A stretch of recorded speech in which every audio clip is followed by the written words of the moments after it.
يؤتي الحكمة من يشاء বিসমিল্লাহির রহমানির রহিম নাহমাদুহু ওয়া নুসাল্লি আলা রাসূলিহিল কারীম আম্মা বা'দ। আজকের এই ভিডিওতে আমরা আলোচনা করব রাবীদের বিবেচনায় সহিহ হাদিসের প্রকারভেদ। তাদরিবুর রাবীর 1 নম্বর খণ্ডের 156 থেকে 157 নম্বর পৃষ্ঠায় এসেছে, আবু আলী হুসাইন ইবনে মুহাম্মদ আল জিয়ানি বলেন, রাবীদের বিবেচনায় সহিহ হাদিস 7 প্রকার। 3 প্রকার, এর মধ্যে 3 প্রকার হলো মাকবুল এবং 3 প্রকার মারদুদ এবং বাকি 1 প্রকার হলো মুখতালাফ ফিহি।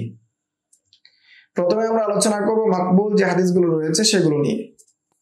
মাকবুলের প্রথম প্রকার হলো আল আইম্মাতুল হুফাজ, যারা হাদিসের ইমাম, বড় বড় হাফেজ, তাদের একক রিওয়ায়াত গ্রহণযোগ্য, তারা অন্যদের উপর হুজ্জত হন।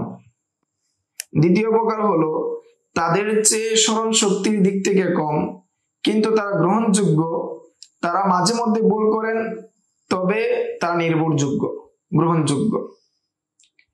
তৃতীয় প্রকার হলেন যারা সত্যবাদী, হাদিস সম্পর্কে তারা জ্ঞান রাখেন, কিন্তু তাদের মধ্যে বেদাত রয়েছে, কিন্তু তারা বেদাতের ক্ষেত্রে গুলাত না, অর্থাৎ চরম পর্যায়ের নন, এবং তারা বেদাতের দিকে আহ্বানও করেন না।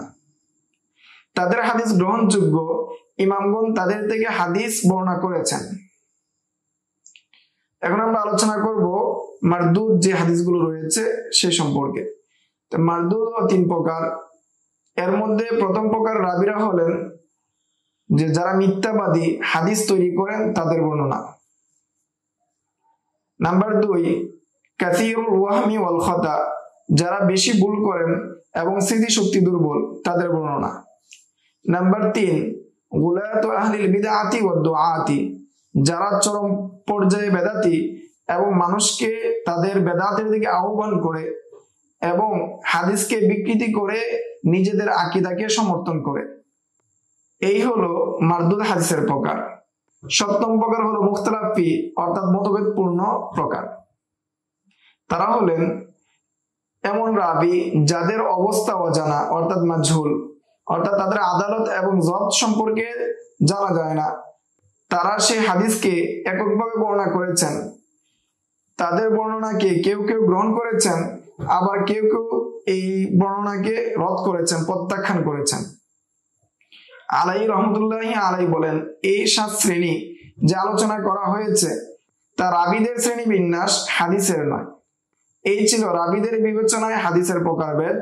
ইনশাআল্লাহ সামনের দর্সে আমরা সহিহ হাদিসের অন্য আরেকটি প্রকার সম্পর্কে বিস্তারিত জানবো। আসসালামু আলাইকুম ওয়া রাহমাতুল্লাহ। ومن يؤت الحكمة فقد أوتي خيرا كثيرا وما يذكر إلا أولو الألباب.